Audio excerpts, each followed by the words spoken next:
Hello, Archibald Chesterfield III, the definitive guide to materialism, luxury goods, hoarding and possessing. And how can you help your children to understand the value of the very valuable things you would potentially leave to them? Very interesting question, and I think the answer is you can't ram it down their throat. You have to see whether they will indeed appreciate these things, and not just because they're expensive baubles, but because they actually like these goods. This is a very hard legacy to leave. How can you help your children to understand the valuable of very valuable things, the value? Well, I think you need to explain the significance, and you try and get them on board. It's not an easy prospect, because most of the time the little spoiled little fuckers, they just want expensive things which they could sell to buy things they really like. So in my own case there, I have certain material goods that I don't know whether I'm going to leave them to them or spend it before I go. So what answer is there with the children? How can you help your children to understand the value of very valuable things? Well, I think you need to explain it to them. You need to have that bond, have that relationship. That's easier said than done. I think at the end of the day there, the only way to get them to understand it is get them to see the beauty in it. If they don't see the beauty, maybe it's a fallacy. Maybe it's a pipe dream for you to think that you'll pass it down. Maybe the answer is to sell it. Maybe the answer is not to give it to these little fuckers. You've got to see whether they have some interest, but you can't be upset if they don't have the interest.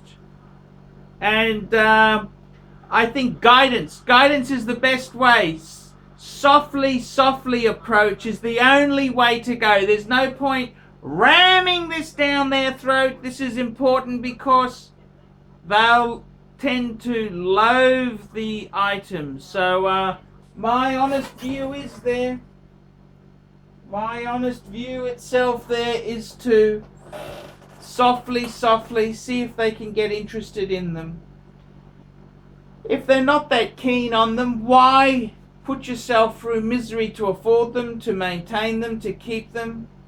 Maybe it's better to auction them off, realize the gain, and put that investment into something else. At the end of the day, we're not going to live forever. If the little fuckers want to just sell it, I mean, the reality is most of these little punks, they want money for flash cars and girls and shit like that there.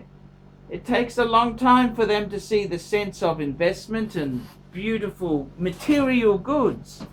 It does worry me. It worries me a lot that my material goods themselves, as one good friend of mine said, the biggest fear he has is that his wife will sell his stuff off for the prices he told her he paid for it. Absolutely wonderful type comment, typical bloke type comment. And I gotta say, I agree with him.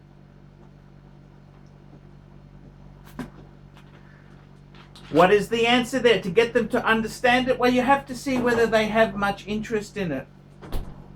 Some things are more exciting than others. If you have a Ferrari 250 or a Miura Lamborghini, I'm sure the boys would raise the interest stakes. But these are hard things. We can't expect our dreams and goals of possessions to go to our kids.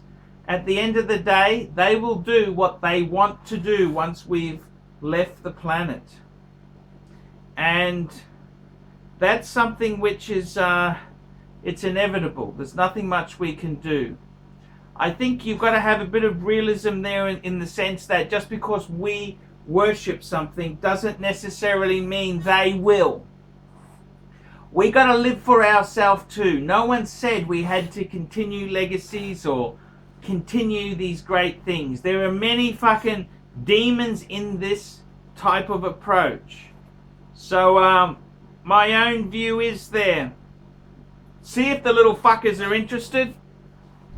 If not, maybe it's time for you to sell them. Maybe it's your dream that they want them. So I think myself, the legacy, the thing, how do you get them to understand softly? And if they don't, maybe it's better they're sold. I'm ArchieLuxury, talking the definitive guide to materialism, hoarding, luxury goods. Tell me what you fuckers think of that.